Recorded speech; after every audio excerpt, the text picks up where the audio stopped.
Eu saúdo aos meus queridos irmãos, alunos da Escola Bíblica Dominical, com a graça e a paz de Deus e de nosso Senhor e Salvador Jesus Cristo.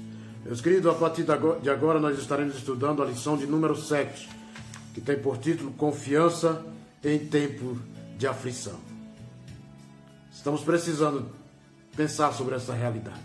E não há momento mais propício para esse tema, essa situação a qual nós estamos vivendo. E o comentarista usa como tema o Salmo de número 56, onde Davi expressa a sua angústia, a sua preocupação, o seu medo, o seu temor, devido à perseguição a qual ele sofria da parte de Saul. Davi estava sendo perseguido por Saul, o qual procurava matá-lo. Mas o ponto culminante para essa perseguição e esse aumento da inveja de Saul com relação a Davi, nós encontramos no ponto 1.1, que diz o Cântico das Mulheres. Davi estava sendo ovacionado, estava sendo aplaudido e elogiado e glorificado, digamos assim, pelas mulheres e pela sociedade, devido ao seu êxito nas vitórias, nas guerras a qual ele tinha enfrentado. Então as mulheres cantavam: Saul feriu os seus milhares, porém Davi os seus 10 milhares. Então, a partir daí, então, a inveja de Saul aumentou. Foi, digamos assim, o pingo d'água,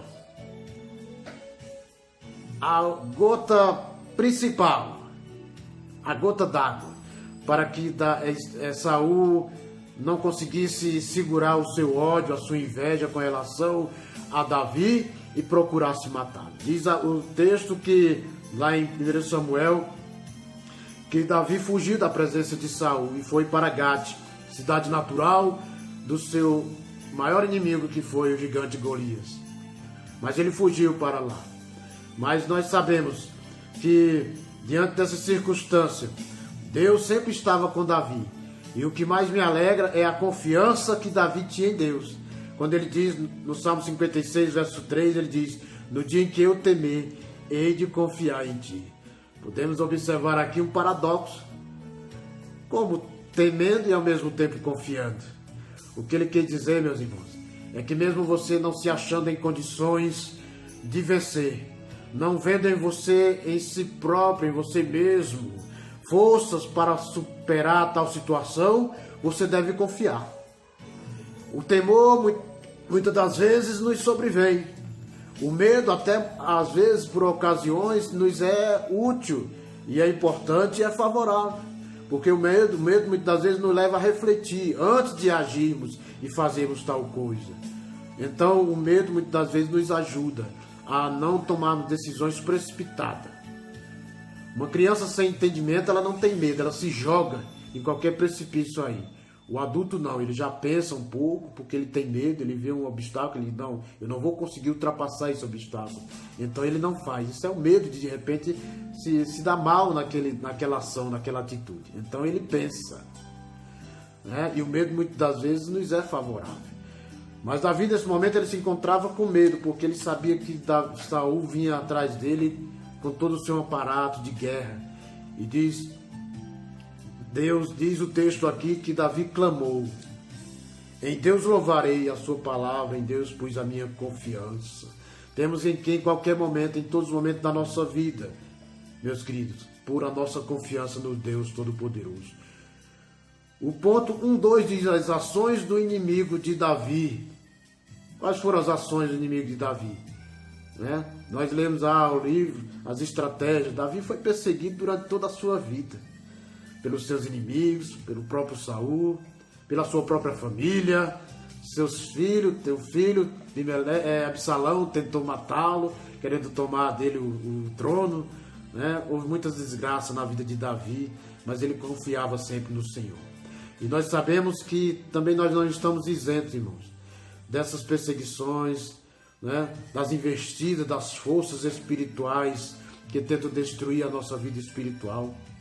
E no Novo Testamento nós encontramos as orientações, os esclarecimentos, principalmente nas cartas de Paulo, quando ele escreve, dizendo que nós temos que andar em espírito, né, vigiando em todo tempo, para que não venhamos cair nas ciladas diabólicas. Lá em 1 Pedro 5,8 diz que o inimigo anda ao nosso derredor, procurando a quem possa nos estragar. Mas nós louvamos a Deus e exaltamos a Ele, porque a palavra de Deus diz que as nossas armas não são carnais, mas poderosas para destruir as fortalezas. Se tivermos Deus ao nosso lado, com certeza nós estamos fortalecidos. E lá em Efésios nos é apresentado as armas espirituais, com as quais nós podemos apagar todos os dardos inflamados do maligno. Saiba que em Cristo você é mais do que vencedor. Saiba que em Cristo, nele, você tem o que você precisa e o que é necessário para a tua vida, para que você, em todas as circunstâncias, seja mais do que vencedor. 1,3 diz, uma guerra em glória, ou seja, uma guerra sem possibilidade alguma de Davi sair vencedor. Diz o texto lá em 1 Samuel que Saul estava apenas com 600 homens e nem tão preparados assim para a guerra. No entanto, Saul vinha atrás dele com todo o seu aparato, com todo o seu exército, querendo pegá-lo e destruir com a sua vida. A desigualdade neste confronto era visível, mas Davi confiava no Deus Todo-Poderoso e ele sabia que com ele seria mais do que vencedor. O comentarista aqui fala a respeito de que muitas vezes nós nos envolvemos em questões que não nos dizem respeito, nos envolvemos em problemas, tornando-os grandes. Há pessoas que de um copo d'água ela faz uma tempestade, né? Gastamos tempos, recursos a fim de provarmos as nossas razões, a fim de entramos em discussões intermináveis nas redes sociais, em decorrência de assuntos irrisórios que não têm nenhuma importância. O conselho da palavra de Deus é que nós não venhamos a nos envolver em confusões, irmãos, em discussões longas que não nos levam a edificação espiritual alguma. Temos que procurar cada dia estarmos firmados em Deus, buscando a sua presença, buscando ser edificado nele, lendo a sua palavra, aprendendo cada dia mais dele e fugindo dessas questões que Paulo chamou de questões loucas, que não são proveitosas para a nossa vida espiritual. Agora há aquelas situações das quais nós não podemos fugir, que nos sobrevêm. Vivemos no mundo e passamos por aflições, como o próprio Jesus falou, no mundo tereis aflições. Dessas nós não podemos fugir. E das que nós não podemos fugir, Deus nos dá força para que possamos superá-las e sairmos dela. Porque em Cristo Jesus, eu sempre digo, e a palavra de Deus nos confirma, que nós somos mais do que vencedores. Ponto 1,3, uma guerra em glória. Em glória, aparentemente, porque as armas que nós temos, como diz a palavra de Deus, elas não são carnais, mas são espirituais. E que se nós nos apegarmos a elas, que está lá em Efésios, né? Nós com certeza nós seremos mais do que vencedores. Ponto 2 dessa lição, que diz a oração de Davi. É interessante observar os aspectos da oração que Davi apresentou a Deus diante da circunstância que estava enfrentando. Ao observarmos a oração de Davi, poderemos extrair diversas lições a serem seguidas. Primeiro é o ponto 2.1 que diz pedido de misericórdia. Afinal de contas, o que é misericórdia? Misericórdia é um sentimento de compaixão e socorro àquela pessoa ou àquele que está sofrendo. Misericórdia é o encontro da nossa miséria, da nossa carência, da nossa necessidade com o amor de Deus, com a sua complacência, com a sua benevolência. Córdia vem de coração, vem de sentimento. Então é isso que Deus tem para com as nossas vidas, misericórdia. Quando Ele olha para nós, vê a nossa necessidade e nos socorre. Por isso Davi pede a Deus misericórdia. E é o que nós temos sempre pedido também a Ele, que tenha misericórdia da nossa vida, da nossa situação. Em Cristo Jesus fomos feitos filhos de Deus, o qual também é chamado de Pai das misericórdias. Misericórdia é uma das mais marcantes características de Deus presente na Bíblia. Deus é um Deus misericordioso para com as nossas vidas. Junto ao trono da graça alcançamos misericórdia. Diz a Bíblia que nós temos que chegar com confiança ao trono da graça para que possamos alcançar graça no momento oportuno. É com confiança, irmãos, que nós temos que chegar diante de Deus. Davi pede misericórdia, porque ele sabia que somente Deus poderia livrá-lo daquela situação tão difícil, tão complicada, na qual ele se encontrava. Davi necessita da proteção do Senhor, precisava ser abraçado pelo Pai, pois estava vivendo um momento muito difícil da sua vida.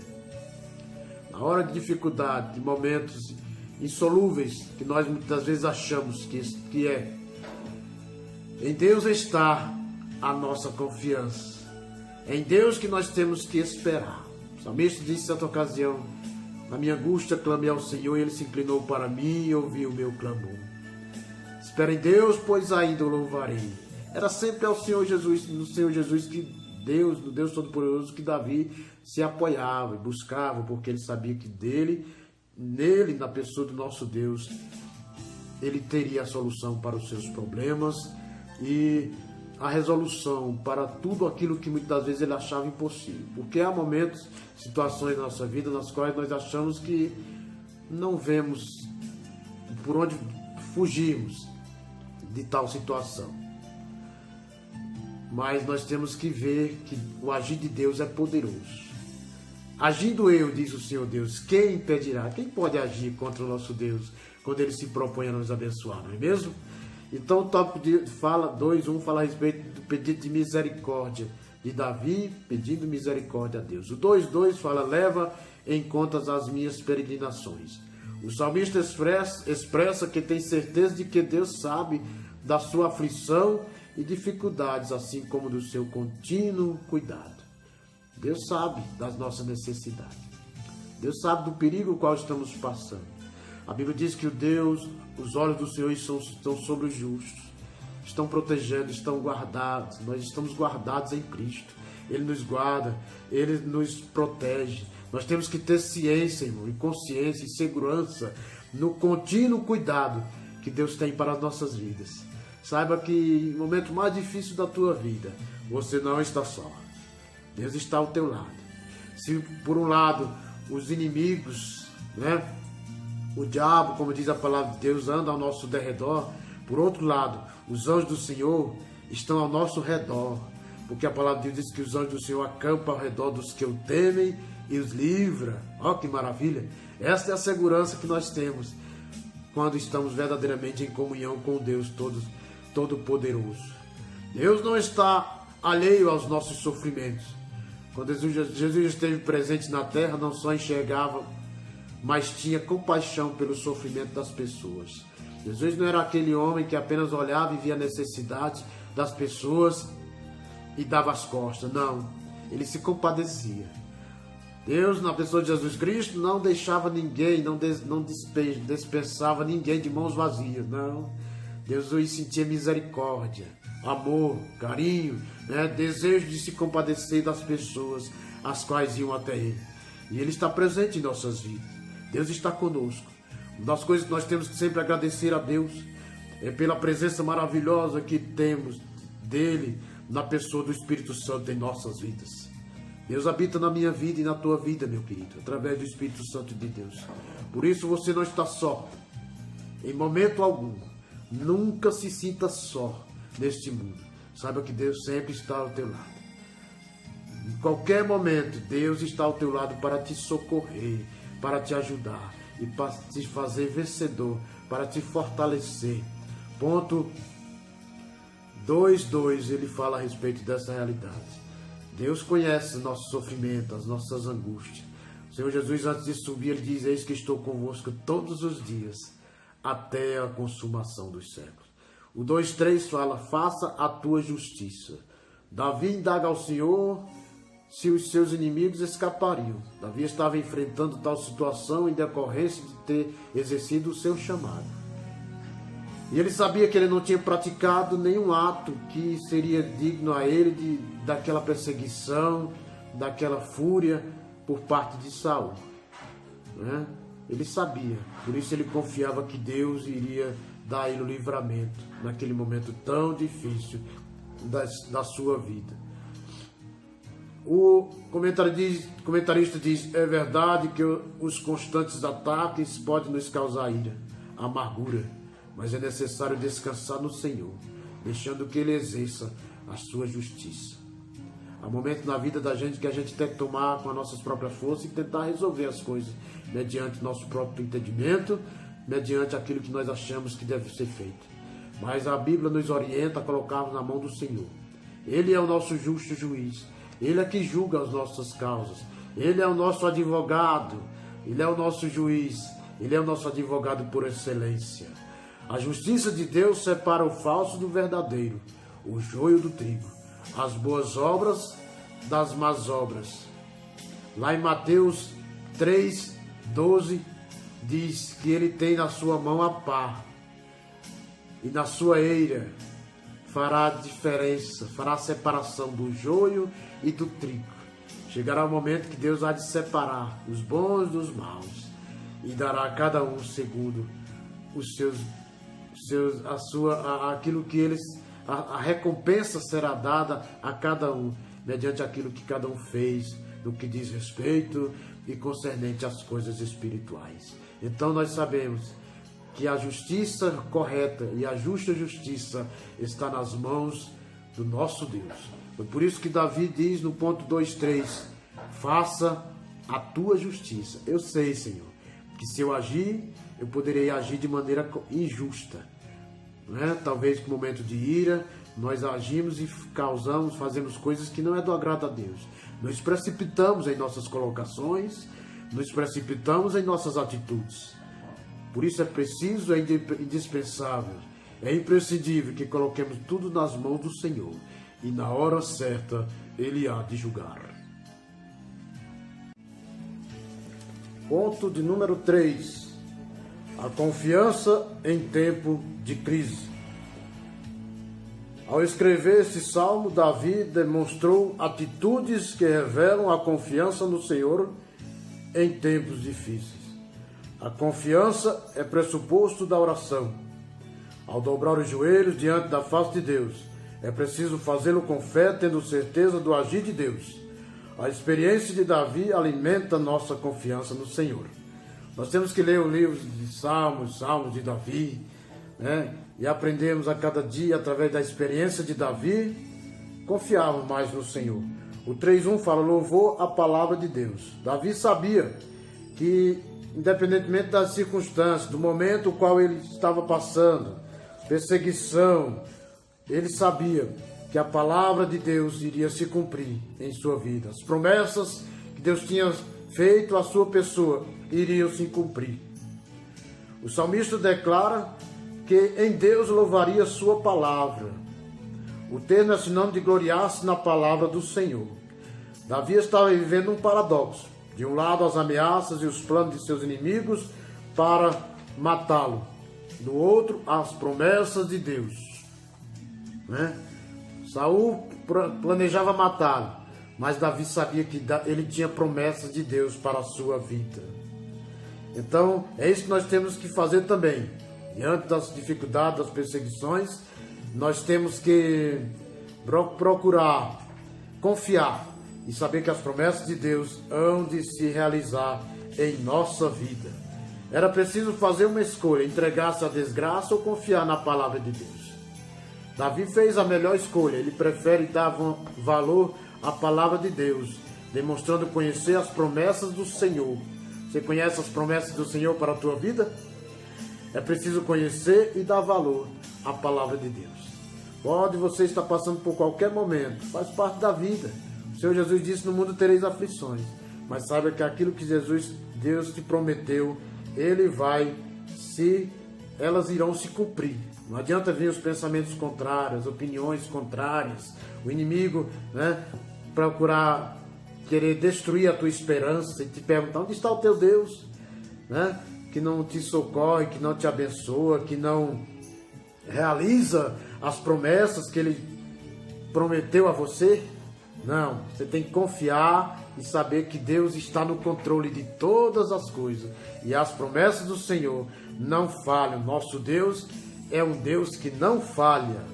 Por isso, Davi louvava a Deus pela sua palavra. Ele dizia: Deus, ainda que eu esteja passando por esse momento difícil, eu sei que as tuas promessas hão de se cumprir em minha vida. E ele fez a escolha certa, ele confiou. Davi prefere dar valor à palavra de Deus. Dê valor à palavra de Deus.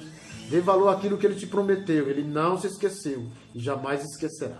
Deus não esquece de nenhuma promessa que Ele faz às nossas vidas. O ponto 3.2 diz: o medo não prevalece diante da confiança. Nós temos que confiar em Deus e o medo não pode prevalecer. A reação poderia ser a de Elias, esconder-se em uma caverna, né? Ele poderia ter reagido como Elias se escondeu. Ele poderia retroceder como os israelitas retrocederam diante, né, dos gigantes lá que habitavam em Canaã. Os israelitas só olharam o tamanho do gigante, mas não se lembraram do tamanho do Deus o qual eles serviam, que era um Deus que não perdia batalha, era um Deus vitorioso em toda e qualquer circunstância. Mas Davi não olhou as circunstâncias, Davi não olhou para o tamanho do gigante, Davi não olhou para o tamanho do seu inimigo, para o poder bélico do seu inimigo, né? Ele não se escondeu, ele confiou no Deus Todo-Poderoso. Então é isso que nós temos que fazer. O medo pode impedir o nosso crescimento e por isso precisamos superá-lo. Temos que superar o medo. A palavra de Deus diz que no amor não há temor. No amor não há temor. O amor que Deus tem por nós é um amor tão grande que supre as nossas necessidades, que está sempre conosco. O medo pode impedir o nosso crescimento. Não permita, meu querido, que o medo impeça que você cresça espiritualmente, né? Precisamos superá-lo. Em vários momentos Jesus disse para que não tivéssemos medo. Em várias situações, ocasiões, Jesus disse para os seus discípulos: não temais. Ali naquele naufrágio suposto, né, naquela tempestade enfrentada pelos discípulos, ele disse: não temais. Aos 6 discípulos que estavam com ele no momento da transfiguração, né, Jesus disse a Jairo, pai da menina de 12 anos que havia morrido: não temas. No Antigo Testamento, Moisés disse ao povo para que não tivesse medo nas pelejas. Deus sempre está nos fortalecendo e nos encorajando para que sejamos firmes e confiantes na sua palavra, nas promessas que Ele tem para as nossas vidas e jamais temendo diante de toda e qualquer circunstância. O medo não pode fazer com que você recue diante da circunstância, mas, sobretudo, confie em Deus sempre, em todos os momentos da tua vida, e você será vencedor. O 3 fala: a confiança que move a oração. É com confiança que nós temos que orar. Davi orou a Deus porque ele confiava nele, não confiava no Deus Todo-Poderoso. Como Jó falou: ainda que ele me mate, nele esperarei. Lá em Hebreus capítulo 10, versículo 35, o escritor fala: não abandoneis a vossa confiança, ela tem grande e avultado galardão. Grande e aumentado galardão. Somos galardoados por Deus quando confiamos nele. Então nós não podemos abrir mão, irmãos, dessa nossa confiança. Pode faltar tudo, pode faltar o alimento, pode faltar o vestuário, pode faltar saúde, mas não pode faltar a confiança no Deus no qual nós servimos. Aleluias! Glória a Deus, porque nós temos um Deus no qual nós podemos confiar. É um Deus que não nos abandona. Essa é a confiança que nos leva a orarmos ao Senhor. Primeiro, Davi pede misericórdia e depois ele apresenta ao Senhor a questão do louvor. Ele louva a Deus pela sua palavra. Deus, eu estou passando por esse momento de dificuldade, mas eu sei que as tuas promessas vão de se cumprir na minha vida. Nós não podemos andar jamais inquietos, irmãos, nessa vida. Paulo escrevendo, ele diz: não andeis inquietos por coisa alguma, antes as vossas petições estejam sempre diante de Deus, com oração e súplica e, sobretudo, em ações de graça. Notar que o salmista também menciona ações de graça, né? No Salmo 56, verso 12, ele fala a respeito dessa ação de graça que nós temos que ter diante do Deus Todo-Poderoso. Que nossa confiança no Senhor nos mova à oração com gratidão. Assim desfrutaremos da paz de Deus, ainda que as circunstâncias sejam contrárias. Que a nossa confiança em Deus nos leve a orar a Deus, mas não orar somente pedindo, não.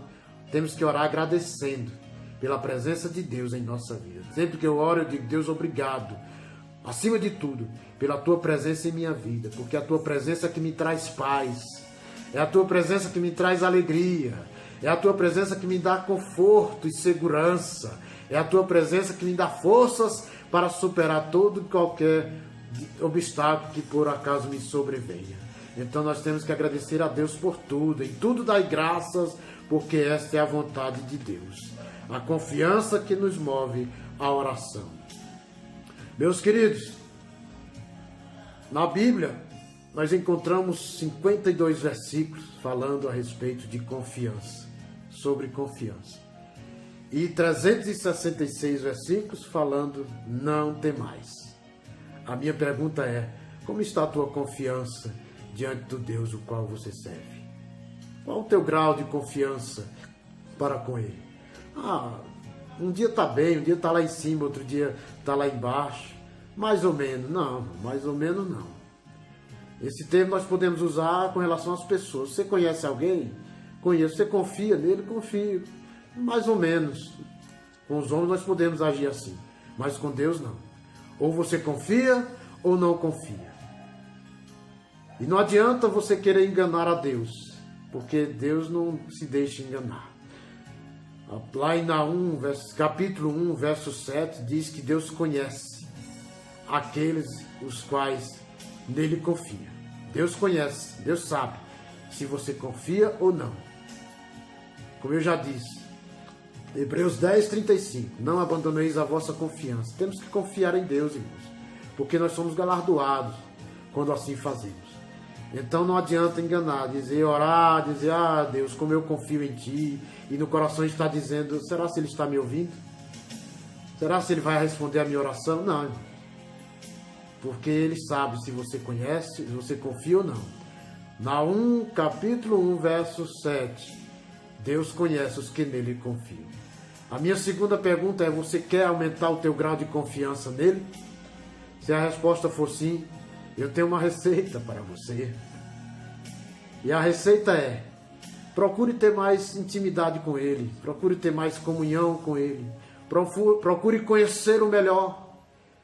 Amor, como diz a palavra de Deus, Oséias, conheçamos e prossigamos em conhecer ao Senhor. O próprio Jesus falou: examinar as Escrituras, porque cuidais ter nela a vida eterna, e são elas que de mim testificam.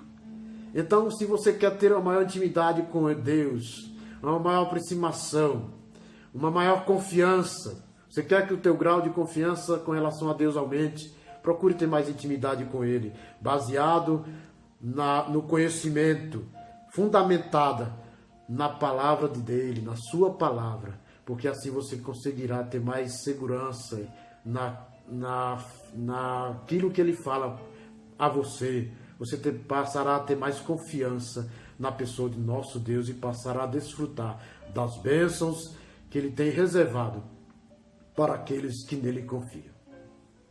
Chegou a hora de dizer até logo, mas lembre-se, está escrito: nem só de pão viverá o homem, mas de toda a palavra que sai da boca de Deus.